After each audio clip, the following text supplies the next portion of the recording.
నేను మీకు చదివి చెప్తాను, ఒక డెఫినేషన్ చెప్తాను. ఈ పాయింట్స్ మీరు కొంచెం మైండ్లో పెట్టుకోవడానికి ప్రయత్నించండి.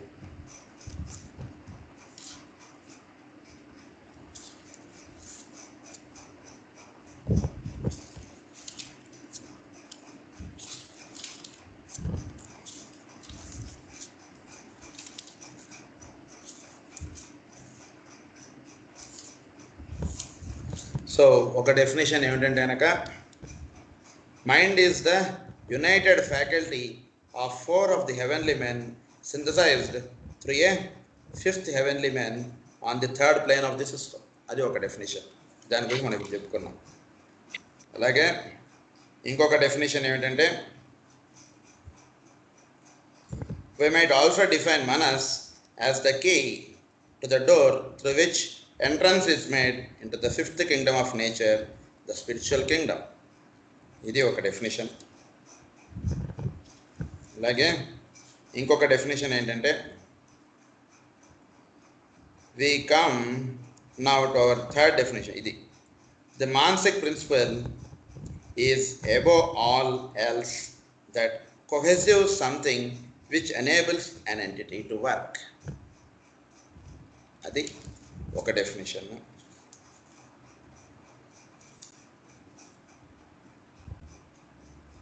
తర్వాత ఈ 5 డెఫినేషన్స్ నేను మనకి టైం అవుతుంది, నేను ఇందులో గ్రూప్లో నేను పెడతాను అనుకుంటే మీరు అవి ఒక్కసారి మీరు దాన్ని ధ్యానం చేయడానికి ప్రయత్నం చేయండి. తర్వాత ఏంటంటే, manas is the intelligent will or purpose of an existence. Manas might finally be defined as the intelligent will and ordered purpose of every self conscious entity. అంటే ఏమంటున్నారంటే, సో మనస్సు వల్ల ఏంటంటే కనుక మనం చక్కగా మనం విషయాన్ని జాగ్రత్తగా అర్థం చేసుకోగలగటం, అది purpose of every self conscious entity. అంటే సెల్ఫ్ కాన్షియస్ ఎంటిటీ అంటే ఇక్కడ మనం ఏంటంటే అన్నిట్లోనూ ఈ నేను అనేటువంటి ప్రజ్ఞానండి, లేదా కాన్షియస్ అనేటువంటిది పనిచేయడం అనేటువంటిది ఉంది. దాన్ని చూడగలిగే స్థితి మీకు మనస్సు ఇస్తుంది అని చెప్తున్నారు. దాన్ని చూసి మీరు మాట్లాడతారు అన్నమాట మీరు ఎదుటి వ్యక్తితో. దానివల్ల ఏంటంటే పర్పస్, ఆర్డర్డ్ పర్పస్. సో మీరు ఒకటి పర్పస్ సర్వ్ అయ్యేటటువంటి మాటలు మీరు మాట్లాడతారు. వాడు అడిగాడు కాబట్టి చేసేయడం అనేటువంటిది ఉండదు, వీడు అడగలేదు కాబట్టి చేయలేదు అనేటువంటిది ఉండదు. అది నిజంగా చేయవలసి వస్తే మీరు వాడికి ఆ పని అప్పచెప్తారు. అది నిజంగా చేయకూడదు అన్నట్టుగా ఉంటే వాడు ఎంత అడిగినా మీరు చెప్పరు అన్నమాట. అది దేనివల్ల మీకు తెలుస్తుందంటే మనస్సు వల్ల అది తెలుస్తుందండి అంటున్నారు వాడు. యాజ్ ద ఇంటెలిజెంట్ విల్ అన్నారు దాన్ని. ఏమన్నారంటే ఇంటెలిజెంట్ విల్ అంటే మన ఆ పైన ఒక అంటే మనసులో ఒక విల్ ఆస్పెక్ట్గా ఉండేటువంటిది. And ordered purpose of every self conscious entity. So అది ఈ మనసు అనేటువంటిది పనిచేయడం వల్ల ఏంటంటే మీరు అవసరమైతే ఎవరికైనా పిలిచిగో ఇలా చెయ్యి, ఇక్కడ ఉండు, ఇక్కడ ఉండకు, ఇలా చెప్తారంటే చాలా అద్భుతంగా ఉంటుంది. కనుక ఇదంతా కూడా మన మనస్సు ద్వారా ఇవన్నీ కూడా మనం నేర్చుకుంటూ ఉంటే మనం చేయగలుగుతాం. I would urge the student to bear in mind certain basic facts which will serve to keep his mind clear. కొన్ని విషయాలు నేను చెప్తాను, ఇవి మీరు పాటిస్తే మీ మైండ్ చాలా క్లియర్గా ఉంటుంది, చాలా చక్కగా మీకు క్లారిటీగా ఉంటుంది mind. And which will enable him to comprehend something of the place which this fire of mind holds in the cosmos and the solar system. So me mind పైకి వెళ్ళాలి అంటే సోలార్ సిస్టంలోనూ కాస్మోస్లోనూ జరుగుతున్నది మీకు తెలియాలంటే మీ మైండ్ ఫస్ట్ క్లియర్గా పెట్టుకోవాలి. బండి చక్కగా సర్వీసింగ్ చేయించుకుని చక్కగా కండిషన్లో ఉంటే ఏంటి సార్ ఎటు వెళ్ళాలని అన్నట్టుగా అప్పుడు వెళ్ళిపోవచ్చు. మనం ఢిల్లీ వెళ్ళాలా, బాంబే వెళ్ళాలా, కలకత్తా వెళ్ళాలా, విశాఖపట్నం వెళ్ళాలా, ఏ ఊరు వెళ్ళాలో చెప్పండి, అప్పుడు రెడీ. దానికి కావాల్సినది చెప్తున్నారు ఇప్పుడు. సో అదేమేం చేయాలో ఇప్పుడు చెప్తున్నారు. Needless to say in his life also the reflection of the other two. మన లైఫ్లో కూడా the reflection of the other two అంటే పై వాటికి సంబంధించినటువంటి మనం సాధించుకునేటటువంటి స్థితులు మనం ఎలా చేసుకోవడం వల్ల మనం పొందగలుగుతాం. He should ever remember that manas is a principle of the logos and necessarily therefore is felt in all those evolutions which are a part of his nature. But allied, but is allied especially to the throat and head centers. It is the active intelligent factor which enables a solar logos, a planetary logos or heavenly man and a human being too. So ఇవన్నిట్లో కూడా ఈ మనసు అనేటువంటిది పనిచేయడం వల్ల ఏమవుతుందంటే అది ప్రధానంగా it is the principle of logos అని అన్న. మనసు అనేటువంటిది అది లోగోస్గా మనలో థర్డ్ లోగోస్గా మనలో పనిచేస్తుంది. Therefore it's felt in all those evolutions. అందు గురించి ఇది అన్ని ఎవల్యూషన్స్లోనూ మనస్సు ఉంది. సూర్యుడికి మనస్సు ఉంది, ఎర్త్కి మనస్సు ఉంది, అలా ప్రతిదానికి కూడా మనస్సు అనేటువంటిది ఉంటుంది. సో దాన్ని ఎలా వాడుకోవాలో చెప్తున్నారు మనకి. సో ఈ పాయింట్స్ మీరు అందరూ కూడా జాగ్రత్తగా గుర్తుపెట్టుకోండి. This is the main points మనకి లైఫ్లో. Use intelligently a form or vehicle. So మన బాడీని, ఫామ్ అంటే మన బాడీ ఆర్ వెహికల్ అన్నది, దీన్ని కాస్త జాగ్రత్తగా ఆలోచించుకొని ఈ బాడీని మీరు వాడుకోండి. యూజ్ ఇంటెలిజెంట్లీ అంటే ఈ పని చేయొచ్చా, ఇప్పుడు రాత్రి 10 అయింది, ఇప్పుడు సినిమా చూడడం అవసరమా, 12 అయింది, ఇప్పుడు నిద్ర మానే సినిమా చూడడం అవసరమా అంటే వాడు నిద్ర ముఖ్యం, బాడీకి సినిమా అవసరం లేదని వాడు చక్కగా నువ్వు కాంటే చూసుకొని నేను పడుకుంటూ పోతాను. That is right utilization of body. వాడు చూస్తున్నాడు కాబట్టి నేను సినిమా చూసేస్తుంటే దానివల్ల ఆరోగ్యం నాకు కూడా దెబ్బతింటుంది. So use intelligently the form అని అన్నారు. That is the first. ఇది మనం బాగా ఇవన్నీ కూడా మనం రోజుల తరబడి ధ్యానం చేయాల్సినటువంటి సూత్రాలండి ఇవన్నీ. ఒకసారి వినేసి పక్క పడేద్దాం అంటే అలా అయితే మనం పొందలేము మన ఈ స్థితులు. మనం రోజుల తరబడి ఈ విషయాన్ని మనం అలా ధ్యానం చేస్తుంటే మనం ఒక్కొక్కసారి అరే ఎంత ఫూలిష్గా నేను వాడు అన్నదాన్ని నేను మోమాటం పడి వాడితో ఇన్ని రోజులు 3 రోజులు వాడి ఊరు వస్తే నేను వాడితో తిరుగుతూ ఉండిపోయాను. నేను ఇతడు చెప్పుకోవచ్చు కదా, అనవసరంగా నా టైం ఇంత పోయింది అని తర్వాత ఫీల్ అవుతుంది. అదే వాడు ఊరిలోకి వస్తున్నప్పుడు లేదురా నేను అవసరం అయినప్పుడు మీరు అబద్ధాలు చెప్పినా తప్పులేదు, కానీ నిజం చెప్పి మీరు అనవసరంగా మీ టైంని మీ వాటిని మీరు దుర్వినియోగం చేసుకోకూడదు. ఏదో లేదురా నాకు ఏదో అర్జెంట్ ఆఫీస్ పని ఏదో ఉంది, దాని మీద నేను చిన్న పని మీద నేను పక్క ఊరు వచ్చానని చెప్పుకున్నా మీకు తప్పలేదు. కానీ వాడు ఈ ఊరు వచ్చారు కదా వాడికి ఏదో పని ఉండి వచ్చాడు, వాడితో మన 3 రోజులు 4 రోజులు మనం తిరిగామంటే సరే మన టైం మనకు ఉంటుంది, మనకు ఇంపార్టెంట్ వేరు, వాడికి ఇంపార్టెంట్ వేరు. ఇలా మనం తెలియకుండా మన బాడీని చాలా rough use and waste and misuse చాలా చేసేస్తుంటాం మన బాడీని. అందు గురించి ఫస్ట్ అండ్ ఫార్మోస్ట్ మనకు చెప్తున్నటువంటి సూత్రం ఏమిటంటే యూజ్ ఇంటెలిజెంట్లీ. కాస్త నీకు నువ్వే ఆలోచించుకో, నేను చెప్పను, నీకు నువ్వే ఆలోచించుకుంటున్నాడు ఆయన. నీకు నువ్వుగా లోపల ప్రశ్న వేసుకుని ఆలోచించుకోవాలి. మనకు మనం ఏమిటంటే ఇప్పుడు బాడీని నేను ఇంటెలిజెంట్గా వాడుకోవడం అంటే ఏం చేయాలి, నేను ఎన్నింటికి నిద్రలేస్తే బాడీని ఇంటెలిజెంట్గా వాడుకున్నట్టు అవుతుంది, నేను ఎంతసేపు రెస్ట్ ఇస్తే నా బాడీని నేను ఇంటెలిజెంట్గా వాడుకున్నట్టు అవుతుంది, నేను ఎంత ఫుడ్ తింటే నా బాడీని నేను ఇంటెలిజెంట్గా వాడుకున్నట్టు అవుతుంది, నేను ఎంతసేపు మాట్లాడితే నా బాడీని నేను ఇంటెలిజెంట్గా వాడుకున్నట్టు అవుతుంది, ఏం మాటలు మాట్లాడితే నా బాడీ ఇంటెలిజెంట్గా నేను వాడుకున్నట్టు అవుతుంది. ఇలాంటివన్నీ కూడా మీరు అలా క్వశ్చన్స్ వేసుకొని వాటికి ప్రతిరోజు మనం ఆన్సర్స్ చేసుకుంటూ వెళుతూ ఉంటే అప్పుడు మనం సరిదిద్దుకోవాల్సినది అబ్బా ఎంత ఉంది అన్నట్టుగా. ఎన్నాళ్ళు మనం ఇదంతా కూడా 1 సంవత్సరం ఎంతో ఇల్లు తెరవలేదు అనుకోండి, అప్పుడు మొత్తం అంత బూజులు బట్టి ఎంత ఇది ఎలా అయిపోతుందో, ఇన్నాళ్ళ బట్టి ఇలా వీటితోటి నేను ఇలా సతమతం అయిపోతే ఇలా ఉండిపోతున్నాను అని తెలుస్తుంది మనకి. మనం ప్రశ్న వేసుకుని వీటిని మనం చూసుకుంటూ వెళుతుంటే. నెంబర్ 2 ఇప్పుడు చెప్తున్నారు, build faculty into the causal body. So Kajal బాడీలో ఫ్యాకల్టీ నింపండి అంటున్నారు. కాజల్ బాడీలో ఫ్యాకల్టీ నింపండి అంటే ఫ్యాకల్టీ అంటే మనకి ఇన్స్ట్రక్షన్స్ ఇచ్చేటువంటిది, పైనుంచి వస్తుంటాయి మనకి ఇన్స్ట్రక్షన్స్. విల్ ఆస్పెక్ట్ నుంచి, లవ్ ఆస్పెక్ట్ నుంచి మనకి ఇన్స్ట్రక్షన్స్ వస్తుంటాయి. దాన్ని కాజల్ బాడీ కరెక్ట్గా రెస్పాండ్ అయ్యేటట్టు చెయ్యాలి మనం. అంతే. కాజల్ బాడీకి ఏంటంటే మన పూర్వకర్మ చేత మన యొక్క అనేక రకాలైనటువంటి దాన్ని మనం ఏదైనా చెప్పండి, మన పూర్వజన్మ, మన పూర్వకర్మ, వీటన్నిటి వలన మనం ఏంటంటే ఒక టైప్ ఆఫ్ లైఫ్, ఒక టైప్ ఆఫ్ థింగ్స్, ఒక టైప్ ఆఫ్ ఫుడ్, వీటన్నిటికీ మనం అలవాటు పడిపోయి ఉంటాం.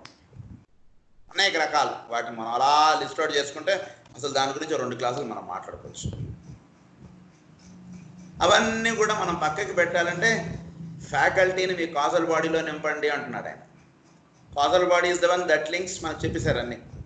ఫిజికల్, యాస్ట్రల్, ఈ మెంటల్, ఈ మూడింటిని లింకప్ చేసేది కాజల్ బాడీ. ఈ 3 ఎప్పుడైతే లింకింగ్గా ఉంటుందో అప్పుడు కాజల్ బాడీ నుంచి మనం పైకి ఎక్స్పాండ్ అవ్వగలం. సో కాజల్ బాడీలో ఎప్పుడైతే మీరు ఫ్యాకల్టీని నింపుతారో అప్పుడు మీకు అనిపించింది చేయడం అనేటువంటిది ఉండదు. ఏది చెయ్యాలో అది చేస్తారు. నాకు ఈరోజు సినిమా చూడాలనిపించింది కదా అని మీకు క్లాస్ ఎగ్గొట్టేసేసి నేను సినిమా చూడను, లేదా నాకు ఈరోజు మా ఫ్రెండ్ వచ్చాడు కదా అని నేను క్లాస్ మానేసి నేను వాడితో షికార్లు వెళ్ళను. నేను ఏది చెయ్యాలో అది నేను చేస్తాను. మనకు అది ప్రతివాడిది కూడా. ఊరికే ఎగ్జాంపుల్ నేను చెప్తున్నాను. ఇట్లా మనం తెలియకుండా మనం అనేక రకాలైనటువంటి వాటిల్లో మనం దీనిలో ఉండిపోతుంటాం. అంటే ఫ్యాకల్టీ అనేటువంటి కాజల్ బాడీలో నింపితే అది ఎప్పుడు కూడా మనకు ప్రెజెన్స్ ఆఫ్ మైండ్ ఇస్తుంటుంది. కాజల్ బాడీకి పైనుంచి ఇన్స్ట్రక్షన్స్ వస్తాయి. దాన్ని మనం ఎప్పుడు కూడా మనం పట్టించుకోము. మన కాజల్ బాడీ ఎప్పుడు కూడా మన పూర్వకర్మ చేత మన వచ్చేటువంటి ఇన్స్ట్రక్షన్స్ని మనం విననీయదు. అదే మనని తోసిపుచ్చేసేసి మనకు అనిపించేటువంటి, అంటే కుక్కతో ఒక వంకర అన్నట్టు అంటాం మనం, చూసారా? ఆ రకంగా మన స్వభావం ఏంటంటే పొద్దున 8ంటికి లేద్దాం, ఏముంది ఇప్పుడు పని అన్నట్టుగా అనిపించేస్తుంది. ఏదో కారణం చెప్పుకుంటుంది మనస్సు. ఆ రాత్రి నేను చాలా లేట్ అయింది, పని అయింది, ఆఫీస్ పని అయ్యాడు, నాకు లేట్ అయిపోయింది, ఇలా ఏదో చెప్పేసుకుంటుంది. కానీ మార్నింగ్ సన్ రైజ్లో ఉండేటువంటి ఎనర్జీ మార్నింగ్ 8 o'clock లేచిన వాడికి అందుతుందా? అందదు కదా. మార్నింగ్ అందినటువంటి సన్ రైజ్లో ఉండేటువంటి ఎనర్జీ ట్రెమెండస్ ఎనర్జీ. అదే ఆవిడనే సావిత్రి అన్నాం. ఆవిడలో ఎంతో ఎనర్జీ ఉంటుంది. గురించి పెద్దవాళ్ళు, ఋషులు వాళ్ళందరూ కూడా పొద్దున్నే స్నానం చేసి అర్ఘ్యాలు ఇస్తారంటారు. వాళ్ళు ఎందుకు ఇస్తారు? వాళ్ళు ఏం పని లేక కాదు. ఇందులో ట్రెమెండస్ లైఫ్ ఎనర్జీ చాలా ఉంటుంది పొద్దున్నే నిద్ర లేచినటువంటి వాడికి. కనుక ఆ విధంగా ఇవన్నీ కూడా మనకి ఎలా తెలుస్తుందంటే, పైనుంచి ఫ్యాకల్టీ టీం అనేటువంటి పని చేయడానికి మనం అవకాశం ఇస్తే ఆ ఫ్యాకల్టీ టీమే మనకు అన్ని క్వశ్చన్స్ ఇస్తుంది, ఆన్సర్స్ ఇస్తుంది, మనకే ఆన్సర్స్ ఇచ్చేస్తుంది. దీనికి కథగానే మనకి వేదంలో ఒక రుక్కు ఉంటుంది. దాన్ని ఏమంటారంటే భృగుర్వైవారుణి వరుణం పితరముపససార అని వస్తుంది మనకి స్టార్టింగ్. భృగువల్లి అనేటువంటి దాంట్లో ఆ లెసన్లో స్టార్టింగ్ ఏంటంటే భృగు అనేవాడు ఒక ఋషి. ఈయనకి తండ్రి అనేవాడు ఎవరంటే వరుణుడు అని అన్నారు. ఈ భృగు అనే ఆయన బాగా తపస్సు చేస్తూ ఉంటాడు. ఈయన తపస్సు చేసుకుంటూ ఉన్నప్పుడు ఆయనకి ఒకానొక ప్రశ్న వస్తుంది. అన్నం బ్రహ్మే దివ్యజానాత్. అంటే ఈ భూమి ఇదంతా కూడా చక్కగా, ఇదంతా కూడా మనకి భౌతికమైనటువంటి పదార్థములు ఇవన్నీ కూడా మనకు చక్కగా ఏర్పడుతూ ఉన్నాయి, చక్కగా ఉంది, ఇదంతా బాగుంది. కానీ ఇది ఇలా ఉండడానికి గల కారణం ఏమిటి అని ఆయన ప్రశ్న వస్తుంది. అన్నాద్యేవ ఖల్విమాని భూతాని జాయంతే అన్నేన జాతాని జీవంతి. అన్నీ కూడా చక్కగా ఆహారం తీసుకుంటున్నాయి, చక్కగా ఉంటున్నాయి, అన్నీ కూడా వీటిని చక్కగా అనుభవించగలుగుతున్నాయి ప్రతివాడు కూడా. కానీ దీనికి కారణం ఏమిటి? ఇదిలా ఉండేటకు ఈ విధంగా చెట్లు కరెక్ట్గా ఇలా పండు ఇవ్వడానికి కానీ, పాడి పంట కరెక్ట్గా సాగడానికి కానీ, ఆవులు పాలు ఇవ్వడానికి, ఇలా అన్నీ కూడా మనకు సాగుతున్నాయి. కానీ అలా ఉండడానికి దీనికి పైన ఇంకో కారణం ఏదో ఉంది కాబట్టి ఇది ఇలా నడుస్తోంది అనిపిస్తోంది. ఏమిటది అని చెప్పి వాళ్ళ తండ్రి గారి దగ్గరికి వెళ్ళి వరుణుడిని వెళ్ళి అడుగుతాడు. అడిగితే కనుక ఆయన అంటాడు, తపస్సు చేయి, నీకు ప్రశ్న ఎక్కడ వచ్చింది అక్కడ తపస్సు చేయి అంటాడు. అప్పుడు ఆయన ఈ ప్రశ్న వేసుకుని అలా తపస్సు చేస్తాడు. తపస్సు చేస్తే అప్పుడు ఆయనకు అర్థమయ్యేది ఏంటంటే ప్రాణో బ్రహ్మే దివ్యజానాత్. దీనికి పైన ఒక ప్లేన్ ఉందండి, దాన్ని యాస్ట్రల్ ప్లేన్ అంటారు. యాస్ట్రల్ ప్లేన్ పనిచేస్తుంది కాబట్టి ఫిజికల్ ప్లేన్ మేనిఫెస్ట్ అవుతుంది. యాస్ట్రల్ ప్లేన్ లేకపోతే ఫిజికల్ ప్లేన్ లేదు అన్నటువంటిది ఆన్సర్ ఆయనకు తెలుస్తుంది. ప్రాణాదేవ ఖల్విమాని భూతాని జాయంతే ప్రాణేన జాతాని జీవంతి. అంతా కూడా అందులో ఉండి కరెక్ట్గా రక్తం అన్నీ కూడా చక్కగా ప్రసరణ ఇదంతా జరుగుతుంటే అప్పుడు ఆ ఆర్గన్ ఫంక్షన్ అనేటువంటి చేస్తోంది. ఓకే, దీనివల్ల ఒక ఆన్సర్ వచ్చింది, అమ్మయ్య, ఓకే కరెక్ట్. కానీ అది అలా సప్లై చేయమని దానికి ఇన్స్ట్రక్షన్ ఎక్కడి నుంచి వస్తుంది? అదంతా అదిలా విడిపోతుంది ఆ రక్తం. లేదా దానికి కొంతవరకు వెళ్ళి ఆగు, ఇక్కడ ఆగు, ఇక్కడ ఇంత చేయి, ఇక్కడ ఇంత చేయకు, ఇలా ఉండు, ఇలా ఉండకు అనేటువంటి ఇన్స్ట్రక్షన్ దానికి ఎక్కడి నుంచి వస్తుంది కాబట్టి అది ఆ విధంగా చేస్తోంది. అది ఎక్కడి నుంచి వస్తుంది? మళ్ళీ తపస్సు చేయి అంటాడు తండ్రి. సో ఈ విధంగా మనకి టీచింగ్ టీం పైన ఉంటుంది. ఆ టీచింగ్ టీం నుంచి మనకి కాజల్ బాడీకి ఇన్స్ట్రక్షన్స్ అనేటువంటి వస్తాయి. అది నేను చెప్దాం అనుకున్నాను. So build faculty into the causal body అంటే అదే అర్థం. Reap the benefit of experience. So మనకి ఒక ఎక్స్పీరియన్స్ అనేటువంటిది వస్తుంటుంది లైఫ్లో. ప్రతిదీ కూడా ఒక ఎక్స్పీరియన్స్గా ఉంటుంటుంది. దాని యొక్క అనుభవం నువ్వు ఉపయోగించుకో. ఈరోజు నిద్ర లేట్గా లేచాం, దానివల్ల మనం ఏదో నష్టపోయాం. రేపు నిద్ర లేవడం మానే, చాలు, that's all. Change your self. లేదా ఈరోజు అనవసరంగా వాటికి వీటికి ఏదో డబ్బులు వేస్ట్ చేసేసాను. Okay, that's all right, leave that part. దాని గురించి ఆలోచిస్తున్నావు అంటే ఇంకా నిన్ను నువ్వు వేస్ట్ చేసుకుంటున్నావు అని అర్థం. ఉత్తర క్షణం దాని గురించి ఆలోచించకూడదండి. మనం ఎప్పుడైనా సరే నష్టపోయాం లేదా మనకి ఏదో చాలా నష్టం వచ్చింది, ఎంత నష్టమైనా కానివ్వండి, that doesn't matter. But the moment you come to know that you got loss, next moment you start thinking that in what way I can recover it. That is the only required point here. అరే నాకు ఇంత డబ్బు పోయింది, నాది ఇంత నష్టం అయిపోయింది, నేను అనవసరంగా షేర్ మార్కెట్లో డబ్బులు పెట్టాను, ఇలా ఆలోచించేస్తుంటే ఇంకా నిన్ను నువ్వు చాలా ఇబ్బంది పెట్టుకుంటున్నావు అని అర్థం. నెక్స్ట్ మూమెంట్ నువ్వేం చేయాలో అది ఆలోచించు, అంతే. సో రీప్ ఇది దానివల్ల మీకు వచ్చినటువంటి ఎక్స్పీరియన్స్ని చక్కగా దాని బెనిఫిట్గా మీరు వాడుకోండి, చాలు. మన లైఫ్ మన అద్భుతం మన లైఫ్. కానీ మనకు వచ్చినటువంటి ఎక్స్పీరియన్స్ని మనం పక్క పెట్టేసేసి మళ్ళా మన యొక్క పాత వాటిల్లో మనం అలా ఉండిపోవడానికి మనం చూస్తుంటాం. దానివల్ల మానవులు అలా అదే కష్టాలు మనం పడుతుంటాం. సో వి షుడ్ రీప్ ఇది the benefit of experience. Expand the consciousness. So మన యొక్క కాన్షియస్నెస్ని ఎక్స్పాండ్ చేసుకో. అంటే ఏంటంటే మన కాన్షియస్నెస్ అంటే ఏంటో మనకు చెప్పారు. సో ఈ కాన్షియస్నెస్ని ఎక్స్పాండ్ చేసుకోవడం అంటే ఏమిటి? మన యొక్క పరిధి పెంచుకోవడం. అంటే మనకి ఇప్పుడు ఒకటి మన ఈ లెసన్ విన్నాం, ఇందులో మనకి ప్రతి అణువులోనూ ఈ కాన్షియస్నెస్ అనేటువంటిది ఉంది. సో దాన్ని అలా చూస్తుంటే మన యొక్క కాన్షియస్నెస్ బాగా పెరుగుతుంది. ఎదుటి వ్యక్తి వచ్చాడు, సో దానివల్ల వాడి గురించి ఆలోచించడం వలన మన యొక్క కాన్షియస్నెస్ చాలా పెరుగుతుంది. అంటే వాడి గురించి ఆలోచించడం అంటే వాడు దేని చేత చేయబడ్డాడు, వాడు ఎలా ఉంటున్నాడు, వాడిలో పనిచేస్తున్నాడు అంటే ఏమిటి, వాడిలో ఉన్నటువంటి ప్రజ్ఞ ఏమిటి, ఆ ప్రజ్ఞ చేత వాడి విధంగా మాట్లాడుతున్నాడు. ఇలా మనం వాడి గురించి ఆలోచిస్తే వాడిని అప్పుడు ప్రేమించడం ఉంటుంది కానీ వాడిని ద్వేషించడం అనేటువంటిది ఉంటుంది. ఈ విధంగా మనం అలా మన కాన్షియస్నెస్ని అలా ఎక్స్పాండ్ చేసుకుంటుంటే అన్నిటిలోనూ మనం కాన్షియస్నెస్సే ఉంది అనేటువంటి దర్శించుతాం. ఎప్పుడైతే కనుక మనం తలుపులోను, కుర్చీలోను, గోడలోను, నేలలోను అన్నిట్లో కూడా ఈ కాన్షియస్నెస్ అనేటువంటిది పనిచేస్తోంది అనేటువంటిది తెలుసుకున్నప్పుడు అప్పుడు మనకు భాగవతం చెప్పేది అదే శ్లోకం ఏమనంటే ఇందుగలడు అందులేడని సందేహం వలదు అన్నాడు. ఎందుకన్నాడు? Because he has seen consciousness everywhere. అదే ఇక్కడ మనకు టీచింగ్ చేస్తున్నారు. మనకి ప్రతి దాంట్లోనూ కాన్షియస్నెస్ ఉంది. కాన్షియస్నెస్కి ఇంకొక పేరు ఏమన్నారంటే దైవము అన్నారు. వాళ్ళు పేరు పక్కబడేస్తే ప్రతి దాంట్లోనూ కాన్షియస్నెస్ ఉంది, అంతే. అది సో ఆ విధంగా ఈ కాన్షియస్నెస్ అనేటువంటిది అన్నిటిలోనూ పనిచేస్తుంది అనేటువంటిది మనం ఈ దేన్ని చూసినా సరే మనకు ఆ కాన్షియస్నెస్ గుర్తుకు రావాలి. అందులో కాన్షియస్నెస్ ఉంది. ఇదేదో నాన్ లివింగ్ థింగ్ అన్నట్టుగా మనం చూడకూడదు దాన్ని. ఒక కత్తి వాడుతున్నా, ఒక టేబుల్ వాడుతున్నా, ఒక కుర్చీ వాడుతున్నా, అందులో కాన్షియస్నెస్ ఉంది అని మనం గుర్తుంది అనుకోండి. అలా అయితే మన ఇంట్లో ఉండేటువంటి మనుషుల్లో కాన్షియస్నెస్ ఉందని మనం భావిస్తూ ఉంటాము. అలాగే మన ఇంట్లో ఉండేటువంటి వస్తువుల్లో కూడా కాన్షియస్నెస్ ఉంది అని మనం గుర్తున్నప్పుడు ఆ వస్తువును వాడే విధానం వేరుగా ఉంటుంది. అది కాన్షియస్నెస్ లేదు అని మనం భావించినప్పుడు ఆ వస్తువును వాడే విధానం వేరుగా ఉంటుంది. అంటే ఒక్క మాటలో చెప్పాలంటే నక్కకే నాగులోకానికి అంటారు చూసారా, అంత తేడా వచ్చేస్తుంది మన బిహేవియర్లో. అందులో కాన్షియస్నెస్ ఉంది అని మనం భావించినప్పుడు మనం ఆ వస్తువును వాడేటువంటి చాలా స్మూత్గా, చాలా చక్కగా వాడతాం అన్నమాట ఆ వస్తువుని. అది ఎక్స్పాండ్ ది కాన్షియస్నెస్ అంటే. Make progress towards a specified goal. So నీకంటే ఒక గోల్ ఉంది. ప్రతివాడికి ఒక గోల్ ఉంటుంది. కనబడింది ప్రతిదల్లా నా గోలే అని మనం అనుకుంటే నా గోల్ ఏదో అది మర్చిపోతాం. ఎవడి గోల్ వాడిది, నా గోల్ నాది, మీ గోల్ మీది. ప్రతివాడికి ఒక గోల్ ఉంటుంది. కనుక ఆ గోల్ని మనం మర్చిపోయి జీవించేస్తూ ఉంటే కనుక మనం ఏమవుతుందంటే చాలా ఇబ్బందులు పడిపోతుంది. ఎటు పోతున్నామో మనకు తెలియదు. మన జీవితం ఎక్కడ స్టార్ట్ అయింది, ఎక్కడ ఎండ్ అవబోతుంది, ఎటు వెళుతున్నాము, ఎటు వెళ్ళట్లేదు, ఏమిటి మనం వెళ్ళాల్సిన దారి ఏమిటి, ఇది మనం ప్రతి వాళ్ళము కూడా ప్రశ్న వేసుకోవాలి. అంటే నా దారి అంటే అనగా ఏంటంటే అనక ఏదో నేను ఒక జీవితం జీవిస్తున్నాను, ఏదో నాకు ఇక్కడ ఏదో ఇల్లు ఏర్పరచుకున్నా, that is all physical. It is one plane, only one aspect, 1/7.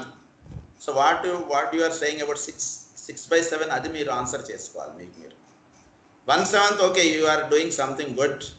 So ఫిజికల్గా మీరు ఉండడానికి ఒక ఇల్లు ఏర్పరచుకున్నారు, ఒక ఇది అంతా మనం బాగుంది. 6/7కి మనం ఆన్సర్ చేసుకోవాలి. లేదా మిగిలిన పైప్లైన్స్ 3/7 దాకా మనకు ఆన్సరింగ్ ఓకే. 3/7 కాదు, 1/7. ఏంటంటే మన మైండ్ని మనం సరిగ్గా వాడట్లేదు కదా. సో ఇంతవరకు బాగానే ఉంది, కానీ మిగిలిన ప్లేన్స్కి సంబంధించినది మనం సరైనటువంటి రైట్ ఆన్సర్ అనేటువంటిది మనం ఇచ్చుకోగలగాలి. దాన్ని ఏమన్నారంటే make progress towards a specified goal అని అన్నారు దాన్ని ఆయన.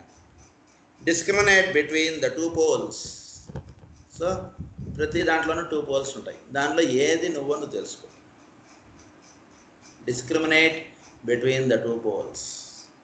ఇటువాడు ఏమిటి, నువ్వేమిటి, లేదా సృష్టి ఏమిటి, నువ్వేమిటి, హెవెన్లీ మెన్ ఏమిటి, నువ్వేమిటి, లేదా కింద నీకన్నా కింద ఉన్నటువంటిది ఒక చెట్టు ఒక జంతువు ఉంది, అదేమిటి, నువ్వేమిటి. సో ఈ రకంగా నువ్వు టూ పోల్స్ని మనం తెలుసుకోవడం వల్ల ఏమవుతుందంటే మన రోల్ ఏమిటి ఇక్కడ అనేటువంటిది మనకు తెలుస్తుంది. వాడికే పెద్ద వచ్చా నాకు వచ్చి బాగా అని అనుకుంటే మనకు వాడి నుంచి రిసీవ్ చేసుకోవాల్సినది మనం పొందలేము.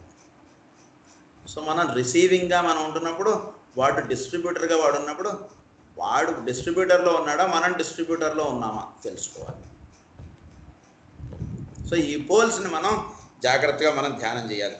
Discriminate between the two poles. Choose the direct in which his activity shall trend. So direction, మన యొక్క యాక్టివిటీ ఎటువైపు వెళుతోంది చూసుకోండి. మన బండి మనం ఎటువైపు వెళ్ళాలి, ఎటువైపు వెళుతోంది, ఈ రెండు మనం అర్థం చేసుకోవాలి. అలాగా సార్ నేను చక్కగా క్రికెట్ ప్లేయర్ అవ్వాలని అనుకున్నాం, మరి నీ డైరెక్షన్ ఎటు ఉంది అటు చూసుకో. లేదా నేను చక్కగా చదువుకుందాం అనుకుంటున్నాను, రోజు వేదం చదువుకుందాం అనుకుంటున్నాను, రోజు పూజ చేద్దాం అనుకుంటున్నాను, అప్పుడు నీ డైరెక్షన్ ఎటు ఉంది అది చూసుకో. సో మన డైరెక్షన్ ఎటు వెళ్తుంది చూసుకోండి. మనం వెళ్ళాల్సింది ఏమిటన్నారు, గోల్ అన్నారు, అది వెళ్ళాల్సింది అటు వెళ్తుందో లేదా అక్కడ చూసుకోమన్నారు. ఇక్కడేమో నువ్వు వెళుతున్నటువంటి ప్రతిరోజు నీ యొక్క దినచర్య ఎటువైపు దారి తీస్తుంది నిన్ను అనేటువంటిది మనం ప్రశ్న వేసుకోవాలి మనకి. అప్పుడు ఏమవుతుందంటే కనుక నెక్స్ట్ డే మనం ఎలా గడపాలో మనం ఇక్కడ జాగ్రత్త పడతాం. ఇప్పటిదాకా జరిగిపోయిన జీవితం వదిలేసేయండి. రేపు నేను ఎలా జీవించాలి, నా దారి తప్పుగా వెళ్ళిపోతున్నాను, నేను ప్రతిరోజు ఏదో వంట వండుకుంటున్నాను, తింటున్నాను, భోజనం చేస్తున్నాను, పడుకుంటున్నాను, ఇంతే కాదు కదా జీవితం, ఇంకా ఏదో ఉంది. సో అలా వెళ్ళట్లేదు కదా నా జీవితం. So I should start thinking what is my goal and I'm not going, maybe I'm not going towards my goal. So by doing what I can go towards my goal. నా specified point ఎటు అటువైపు నేను వెళ్ళాలంటే నేను ఏం చేయాలి, అలాంటే మీరు రేపటి నుంచి ఆలోచించడం అనేటువంటిది మొదలు పెడతారు. అది ఇక్కడ చెప్తున్నారు. Perfect the form as well as use it. So దీన్ని పర్ఫెక్ట్గా ఉంచుకోండి. మీకు ఇచ్చినటువంటి ఫారంని దీన్ని పర్ఫెక్ట్గా ఉంచుకోవడం ఒకటే కాకుండా దాన్ని చక్కగా వాడుకోండి. మీకు 2 చేతులు ఇచ్చారు, వాటిని చక్కగా వాడుకోండి. 2 కాళ్ళు ఇచ్చారు, చక్కగా వాడుకోండి. కళ్ళు ఇచ్చారు, చక్కగా చూడగలిగే చూడండి. ముక్కు ఇచ్చారు, చక్కగా వాసన చూడగలిగే సుగంధ ద్రవ్యాలు ఎన్నో ఉన్నాయి, వాటిని చూసుకోండి. చెవులు ఇచ్చారు, మంచి మంచి శబ్దాలు వినండి. ఇవన్నీ కూడా మీకు ఎన్నో ఒక ఇది ఇచ్చేశారు, మీకు ప్యారడైజ్ అంటారు దాన్ని. సో దాన్ని ఒక ప్యారడైజ్గా మీరు చేసుకోండి. మీ బాడీని ఒక ప్యారడైజ్గా చేసుకోవాలి. మనకి ఇచ్చినటువంటి బాడీని ప్యారడైజ్ చేసుకుంటుంటే అప్పుడు ఇది Paradise. This is the life is Paradise. ఇచ్చినటువంటి బాడీ ఒక ప్యారడైజ్గా మనం చేసుకోవాలి. అది చేసుకోవడం ఎవరి చేతుల్లో ఉందంటే మన చేతుల్లోనే ఉంది. నేను రేపు పొద్దున ఎన్ని గంటలకు లేవడం అనేటువంటిది నా చేతుల్లో ఉంది. అలా సో దీన్ని ఆ విధంగా మీరు తెలుసుకుని మీరు వాడుకోండి అంటున్నారు. Obtain control of active substance and turn it's forces into desired channels. Obtain control of active substance. So ఈ యాక్టివ్ సబ్స్టెన్స్ అంటే మనకి ఇచ్చినటువంటి భౌతిక పదార్థములు ఇవన్నీ కూడా ఇవి వీటిని సరిగ్గా వాడుకోండి అంటున్నాడు ఆయన. ఇచ్చినట్టు ఇల్లు ఇచ్చాడు, ఇల్లుని సరిగ్గా వాడుకో. ఒక కార్ ఇచ్చారు, కార్ని సరిగ్గా వాడుకో. లేదా ఇంట్లో ఏదో ఫ్రిడ్జ్ ఇచ్చారు, ఫ్రిడ్జ్ని సరిగ్గా వాడుకో. దొరికినవన్నీ అందులో పెట్టేస్తుంటాం మనం. సో ఇలాంటివన్నీ కూడా మనకి మన బాడీని దెబ్బతింటాయి. ఇదంతా కూడా చాలా ప్రతిదీ కూడా మనకు టీవీ ఇచ్చారు, టీవీలో చూడవలసినవి చూడండి, చూడకూడనివి చూడకండి. ఇలా అనేక రకాలైనటువంటి ఇచ్చారు మనకి. సో వాటిని సరిగ్గా వాడుకోండి అంటున్నాడు ఆయన. Active substance and turn it's forces into desired channels. వాటిని డిజైర్డ్ ఛానల్స్ వైపు టర్న్ చేయండి. చక్కగా బాగుంటుంది. మనకి ఇచ్చిన వస్తువుని దాన్ని దేనికి వాడితే బాగుంటుంది, అది చాలా అండి. అంతా కూడా అంటే నిజంగా ప్రతి మూమెంట్ కూడా మనం ఈ విధంగా మనం తలుచుకొని మనం వాడుకుంటూడం మొదలు పెడితే అప్పుడు మనకు తెలుస్తుంది అసలు ఇన్నాళ్ళు నేను ఎంత తప్పుగా వాడుకుంటున్నాను నేను అనేటువంటిది మనకు తెలుస్తుంది. So make a right use of things అని ఆయన అదే చెప్తున్నాడు అంటే. Obtain control of active substance, అంటే జేబులో డబ్బులు ఉన్నాయి, దట్ ఈస్ యాక్టివ్ సబ్స్టెన్స్. దాని మీద కంట్రోల్ ఉండాలి మన డబ్బుల మీద. 10 రూపాయలు ఎక్కువ ఉంది కదా అని ఈరోజు కనబడిన ప్రతి చెత్త నేను తినేకూడదు. ఏది అవసరమో దానికి నేను వాడాలి డబ్బుని వాడడం కూడా ఒక పెద్ద ఇదండి, సాధన. అది కూడా ఒక సాధన. డబ్బుని ఎలా వాడాలి అనేటువంటి దాని గురించి ఒక చక్కటి చాప్టర్ ఇచ్చారు ఈయన. అది ఎప్పుడో చెప్తున్నా, అసలు పాయింట్ వచ్చింది కాబట్టి. సో మనీ అనేటువంటిది వాడడం అనేటువంటిది ఒక గొప్ప సాధన. ప్రతి వాళ్ళు అలా వాడలేరు. అంటే వాడాల్సిన చోట వాడలేకపోవడం, వాడకూడని చోట వాడేయడం, ఈ రెండిట్లో ఏదో దాంట్లో మనం పడిపోతుంటాం. బ్యాలెన్స్డ్గా ఉండడం అనేటువంటిది మనకి మ్యాక్సిమం రాదు. Either we may slip this side or that side. అంటే అవసరమైనా మనం డబ్బులు వాడకుండా ఉండడం అనేటువంటిది మనకు వస్తుంది, లేదా అవసరం లేకపోయినా మనం డబ్బులు ఎక్కువ వాడేస్తాం. ఈ రెండిట్లో ఏటో ఒకటి పడిపోతుంటాం. అవసరం లేకపోయినా డబ్బులు వాడేసే దానికి మన మనసుకు మనం చెప్పుకుంటాం ఏంటంటే కాస్త లైఫ్కి కాస్త సంతోషం ఇవన్నీ ఉండాలి కదా, అందులో నేను ఖర్చు పెట్టేశాను అన్నట్టుగా ఉంటుంది. కానీ తర్వాత మనమే అనవసరంగా సంవత్సరం ఏడుకి అనవసరంగా మనకు బ్యాలెన్సెస్ ఏం లేకుండా అయిపోయింది కదా, అరే అప్పుడు అనవసరంగా అటు వెళ్లకుండా ఉంటాయి. ఇలాంటివి మళ్ళీ మనకు అప్పుడు వస్తాయి. అప్పుడు నాలుగు ఖర్చుకుని ఉపయోగం లేదు. So right use of money అనేటువంటిది కూడా ఒక పెద్ద శిక్షణ, ఒక పెద్ద సాధన. అది కూడా మనం తెలుసుకోవాలి. Coordinate the different grades of matter and synthesize the utilized form till each and all show a unanimous line of action and express simultaneously the will of the indweller. మొత్తం కోఆర్డినేట్ చేసుకోవాలి. మనం బాడీలో ఉండేటివన్నిటిని కూడా మీరు కోఆర్డినేట్ చేసుకోండి అంటున్నారు ఇక్కడ. The different grades of matter. So మ్యాటర్లో చాలా గ్రేడ్స్ ఉన్నాయి. And synthesize the utilized forms till each and all allow. వీటినన్నిటిని కూడా సింథసైజ్ చేసుకోవాలి. And the utilized forms till each and all show a unanimous line of action. అంటే ఒక యాక్షన్కి, ఒక part of డేకి ఇంకొక పార్ట్ ఆఫ్ డేకి ఒక చక్కటి లింక్ ఉండాలి. ఒక దండ మీరు అమ్మవారి మెడలో వేసినప్పుడు ఆ పూల అమరిక మీరు చూస్తే ఎంత బాగుందండి దండ అంటామా. వాడికి మనం ఇచ్చింది ఏంటంటే ఇయ్యకపోవడానికి ఎర్ర పూలు, తెల్ల పూలు, నల్ల పూలు, ఇన్ని రకాలు ఇచ్చాం. వాటిని అన్నిటినీ కూడా ఒక చక్కగా దండగా వాడు కట్టేవాడికి ఏ కలర్ తర్వాత ఈ కలర్ ఎంత పెట్టాలో అంత పెట్టి వాడు దండ కట్టేవాడికి చాలా అద్భుతంగా ఉంటుంది. దాన్ని మీరు ఒక రోజుగా మీరు భావించుకుని మీకున్నటువంటి పనులను ఆ విధంగా మీరు చూసుకుని ఇదంతా కూడా ఒక చక్కటి దండ అయ్యేటట్టుగా మీ రోజు మీకు గడవాలి. ఒక సంవత్సరం అలా గడవాలి, ఒక జన్మ అలా వెళ్ళాలి, ఒక సోల్ యొక్క లైఫ్ అంటే కొన్ని జన్మలు అలా అవ్వాలి. ఇది ఇలా ప్రిన్సిపల్ మీరు వేసుకుని మీరు ఆలోచించుకోండి. ఇంకా simultaneously the will of the indweller. వాడి విల్ ఆఫ్ ది ఇండ్వెల్లర్ ఏమిటి, అది మనకి ఏమీ తెలియదు. మా వాడిని ఒక మాటలో చెప్పారంటే ఒక పెద్ద మనిషిని గదిలో గొళ్ళెం పెట్టేసి మనందరం ఇంట్లో ఉంటున్నాం అండి. వాడు విల్ ఆఫ్ ది ఇండ్వెల్లర్ ఏమిటి అనేటువంటి మనం తెలుసుకోవట్లేదు అసలు. కనుక ఇవన్నీ కూడా చాలా ఇంపార్టెంట్ ప్రిన్సిపల్స్. ఇవి మనకి ఈ మొత్తం ఒక 10 ప్రిన్సిపల్స్ చెప్పారు ఆయన. ఇవి మన నిత్య జీవితంలో మనం ఆచరించుకోవడం చాలా అవసరం. యాక్చువల్గా ఇంకొక కొంచెం టాపిక్ ఉంది కానీ ఇవాళ అయిపోయింది టైము. ఇది కొంచెం చెప్పేస్తే రేపు నేను సెకండ్ డివిజన్కి వెళ్తాం. సెక్షన్ 2లో సెకండ్ డివిజన్ స్టార్ట్ చేస్తారు. ఇది కొంచెం ఉంది యాక్చువల్గా, ఇందులో ఇది చెప్పేయడం అవ్వలేదు, ఇవాళ చెప్పేస్తా అనుకున్నా కానీ అది రేపు చెప్తాను. ఓకే. స్వస్తి ప్రజాభ్యః పరిపాలయంతాం న్యాయేన మార్గేణ మహీం మహీషాః గోబ్రాహ్మణేభ్యః శుభమస్తు నిత్యం. లోకాః సమస్తాః సుఖినో భవంతు. లోకాః సమస్తాః సుఖినో భవంతు. లోకాః సమస్తాః సుఖినో భవంతు. ఓం శాంతి శాంతి శాంతి.